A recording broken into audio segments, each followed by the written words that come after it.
નમસ્કાર વહાલા વિદ્યાર્થીઓ, ધોરણ 12 વિષય ગુજરાતી, કવિતા છે છઠ્ઠી હાઈકુ, કવિ જીણાભાઈ રતનજી દેસાઈ, સ્નેહરશ્મિ. આપણે એમના જીવન પરિચય કવન વિશે જોઈશું. સ્નેહરશ્મિનો ટૂંકો પરિચય પ્રાપ્ત કરી લઈએ. નામ જીણાભાઈ રતનજી દેસાઈ, ઉપનામ સ્નેહરશ્મિ, અનાવિલ બ્રાહ્મણ, જન્મ 16 એપ્રિલ 1903, ચીખલી, જિલ્લો વલસાડ, અવસાન 1 જાન્યુઆરી 1991, અમદાવાદ. માતા કાશીબહેન, પિતા રતનજી, પત્ની વિજયાબહેન. હવે આપણે જોઈએ એમનો કવિતા રચના. તો અર્ધ્ય નામનો કાવ્ય સંગ્રહ 1935, પનઘટ દીર્ઘ કાવ્ય 1948, અને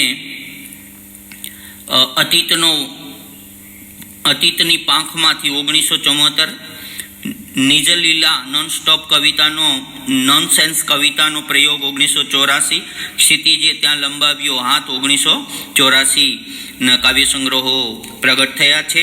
અને એમનો પ્રખ્યાત હાઈકુ સંગ્રહ સોનેરી ચાંદ રૂપેરી સૂરજ 1967 અને કેવળ બીજ નામના 2 હાઈકુ સંગ્રહ, એકાંકી 1 અંકવાળા નાટકો, તેમને સંગ્રહ મટોળું, તુલસી અને બીજા નાટકો 1983, વિવેચન સંગ્રહ પ્રતિસાદ 1984માં પ્રગટ થયા હતા. ત્યાર પછી એમનું જીવન વિશે વાત કરીએ તો જીવન પ્રધાન ગુજરાતી સાહિત્યમાં હાઈકુના પ્રણેતા, 3 વાર ગુજરાતી યુનિવર્સિટીના કાર્યકારી કુલપતિ રહી ચૂકેલા, 1972માં મદ્રાસમાં ભરાયેલી ગુજરાતી સાહિત્ય પરિષદના પ્રમુખ પદ શોભાવેલું. તેઓ સુરત શહેર કોંગ્રેસના પ્રમુખ રહ્યા હતા. 1932 और 33 સ્વતંત્ર સંગ્રામમાં કારાવાસ પણ ભોગવેલો, સત્યાગ્રહ પત્રિકા બદલ જેલ પણ ભોગવેલી. સન્માન એમને એનાયત કરવામાં આવેલો તો 1961માં ઉત્તમ શિક્ષક એવોર્ડ એનાયત કરાયો. 1967માં રણજીતરામ સુવર્ણચંદ્રક અપાયો. 1985 નર્મદ સુવર્ણચંદ્રકથી નવાજવામાં આવ્યા હતા. હવે આપણે આજે હાઈકુની વાત કરીએ છીએ. તો હાઈકુ એટલે શું છે? તો હાઈકુ એ એક નાનો કાવ્ય પ્રકાર છે જે પદ, નાટક, ખંડકાવ્ય એ જેમ આપણા પોતાના સાહિત્યના સ્વરૂપો છે તેમ સોનેટ અને હાઈકુ જેવા સ્વરૂપો આપણે પરદેશી સાહિત્યમાંથી સ્વીકાર્યા છે. સોનેટનો ઉદ્ભવ જેમ ઇટલીમાં થયો તેમ હાઈકુ કાવ્યનો ઉદ્ભવ જાપાનમાં થયો. ઈસવીસન 1960 આસપાસ જીણાભાઈ દેસાઈ સ્નેહરશ્મિએ ગુજરાતીમાં હાઈકુ મોટા પ્રમાણમાં લખ્યા. પરિણામે બીજા ઘણા કવિઓ પણ તેના તરફ આકર્ષાયા અને પરિણામે હાઈકુ ગુજરાતી કાવ્ય પ્રકાર જેવું 17 અક્ષરની કાવ્યકૃતિ એટલે હાઈકુ, જેમાં 5 પહેલી પંક્તિમાં, 7 બીજી પંક્તિમાં અને 5 અક્ષર ત્રીજી પંક્તિમાં એવું પંક્તિ દીઠ તેનું અક્ષર વિભાજન થાય છે. હવે અહીંયા એક હાઈકુ આપેલી છે, એમાં જુઓ તમે, સુકેલી ડાળે પોપટ બેઠો, પાન ચોગમ લીલા. તેમાં પહેલી પંક્તિમાં 5 છે, બીજીમાં 7 છે અને ત્રીજીમાં 5 છે. એ રીતે હાઈકુનું બંધારણ નિશ્ચિત હોય છે. હાઈકુ સાદી, સંક્ષિપ્ત અને ચિત્રાત્મક કાવ્યકૃતિ છે. હાઈકુની સૌથી નોંધપાત્ર બાબત એની ચિત્રાત્મકતા છે. આવી લઘુરચનાનો પ્રત્યેક શબ્દ એક સૌંદર્ય ચિત્ર ઉપસાવતો જાય છે અને તેમાંથી એક અપૂર્વ અનુભવ જન્મે છે. તેમાં જ તેની સાર્થકતા છે. એમ કહેવાય છે કે હાઈકુ જ બોલે છે, કવિ બોલતો નથી.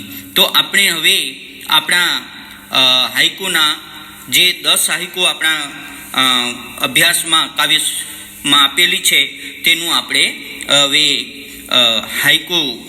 પ્રત્યેક હાઈકુનો ભાવાર્થ સમજીશું. તો પહેલી હાઈકુ પ્રસ્તુત કૃતિમાં સમાવિષ્ટ દરેક હાઈકુ જુદા જુદા ભાવ ધરાવે છે. પહેલા હાઈકુમાં વાત્સલ્ય છલકાય છે.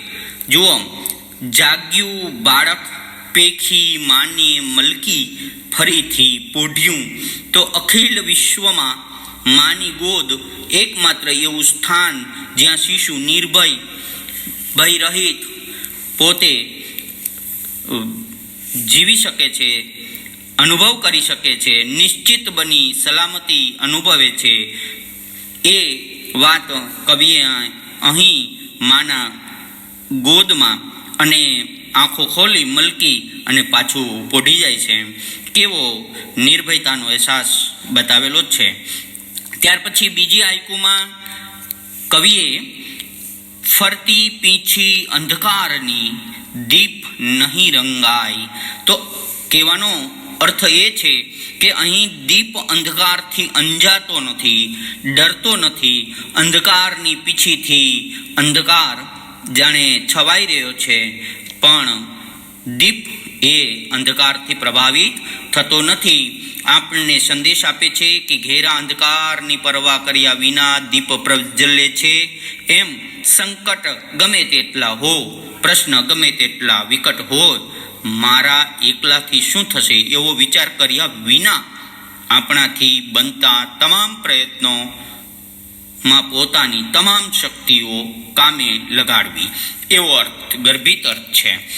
હવે ત્રીજી હાઈકુમાં જોઈએ તો સીમમાં ઊભી વાટ એકલી રૂએ આખી રાત. તો સીમ એટલે ગામથી દૂર જે વગડો હોય એને સીમ કહેવાય. વાટ એટલે રસ્તો. અને એ વિશે કવિ કહે છે કે આખો દિવસ લોકોની વાહનોની અવરજવરથી વ્યસ્ત રસ્તો એટલે રાહ રાતના સુમસામ બની જાય છે અને એકલતા અનુભવે છે, તેવું વર્ણન અહીં કરવામાં આવ્યું છે. કારણ કે એકલતામાં હોય એટલે લોકો કોઈ રોતા હોય છે, એવો પ્રકૃતિનું પણ નિર્જનતાનું અહીં વર્ણન કરેલું છે. હવે ચોથી હાઈકુમાં ઝાકળ બિંદુ ચંદ્રમાનું આંસુ લૂછે સૂરજ. તો આ એક પ્રકૃતિની વાત છે કે ઝાકળ બિંદુ સવારમાં આવે, રાતના મોડે 4 વાગ્યા પછી જે ઝાકળ પડે અને એ ઘાસ ઉપર બિંદુ સ્થિર થાય. કવિ નાવિન્યપૂર્ણ રમ્ય કલ્પના કરે છે કે ઝાકળ એ તો ચંદ્રમાનું અશ્રુબિંદુ છે, આંખનું આંસુ છે, જેને સૂર્ય આવીને લૂછે છે. કેવી પ્રકૃતિમાં પણ સામંજસ્ય કેટલું કવિએ અહીં કલ્પનાથી દોરી દીધું છે શબ્દરેખા દ્વારા. હવે આપણે જોઈએ પાંચમી હાઈકુ, કોરી મટકી શીતળ પાણી એણે પરબ માંડી. કોરી મટકી, જુઓ ઉનાળાનો ધોમધકતો હોય ત્યારે આપને પાણીની કિંમત, અને કોરી મટકી એટલે કે નવી મટકું, માટલું નવું હોય એનું પાણી કેટલું શીતળ હોય એની વાત કરી છે. તો માટલીને તૃષાથી વ્યાકુળ, તૃષા એટલે તરસથી વ્યાકુળ માનવોને શીતળ જળ પીવડાવનાર પરબ કહી છે, અને તેનાથી પોતાનું જીવન અને પોતાનું શાંતતા આપવાની એક વાત છે. કલ્પના કવિએ બહુ ઉચ્ચ કોટીની અહીં વ્યક્ત કરી છે. છઠ્ઠી હાઈકુમાં વીતી વસંત રૂષણે તારે તોય હજી તે તાજી. છઠ્ઠી હાઈકુમાં પ્રિયજનના રીસામણાને કવિ યાદ કરે છે અને કહે છે કે વીતી વસંત, વસંત ગઈ તોય તું હજી રૂષણે એટલે રીસાયેલી છો, તારે હજી તે તાજી, પણ મારા હૃદયમાં હજી તારી વસંત તાજી છે એટલે ખીલેલી છે. ત્યાર પછી સાતમી હાઈકુમાં તું તો પડખે તડકો છોની ઉગ્ર શીળી ચાંદની. કહેવાનો મતલબ એ છે કે કવિ પોતાની પ્રિયતમાનો પ્રેમ શીળી ચાંદની એટલે ઠંડી ચાંદની જેવો અનુભવે છે. ભલે તડકો હોય, ધોમ ધકતો હોય, બળબડતા તાપમાં પણ શીતળતા અર્પે છે પોતાની પ્રિયતમા, એમ કવિ જણાવે છે. અને આઠમી હાઈકુમાં સુકેલી ડાળે પોપટ બેઠો, પાન ચોગમ લીલા. ડાળ સુકેલી છે, પોપટ બેઠો છે, એમાં ચારે બાજુ લીલા પાન વચ્ચે સૂકી ડાળી પર બેઠેલા પોપટના વૈરાગ્ય ભાવને વ્યક્ત કરેલો છે. એ ભાવ કવિ અહીં વ્યક્ત કરે છે. 9મી હાઈકુમાં ઝાકળ જેવું જીવી ગઈ તું, હવે સ્મરણો ભીના. કવિ જે અહીં સંદેશ આપે છે કે જિંદગી કેટલી જીવ્યા એના કરતાં કેવી જીવ્યા, લાંબા જીવનની વાત નહીં પણ મોટા જીવનની વાત કરી છે. તેનું મહત્વ અહીં બતાવેલું છે. ભલે ઝાકળ જેવું અલ્પકાલીન હોય જીવન, પણ એવું જીવો કે લોકો તમને યાદ કરે. આ વાત 9મી હાઈકુમાં કહી છે. હવે 10મી હાઈકુ જોઈએ. પતંગિયું ત્યાં થયું અલોપ, ગુમ. અલોપ એટલે ગુમ. શૂન્ય ગયું રંગાઈ. કહેવાનો મતલબ એ છે કે 10મી હાઈકુમાં જીવનના પરમ સત્યને વ્યક્ત કરતા કહે છે કે જીવન તો નશ્વર છે, નષ્ટ થઈ જવાનું છે. કોઈના જવાથી કંઈ અટકતું નથી એવું માનનારાઓની કબ્રસ્તાનોમાં કબરો પડી છે. જેમ જળમાંથી આંગળી નીકળે અને જગા પુરાઈ જાય, એમ ભલભલા ચરમબંધીઓના ગયા પછી પણ સંસાર તો અવિરત ચાલે જ છે.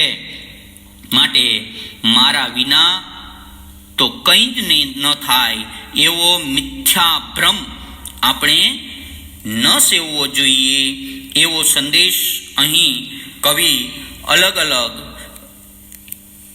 હાઈકુમાં વ્યક્ત કર્યો છે. તો વિદ્યાર્થી મિત્રો, આ હાઈકુ એનો ભાવાર્થ તમે પણ વાંચજો અને તેનું સ્વાધ્યાય કરજો. તમારો આભાર. ધન્યવાદ.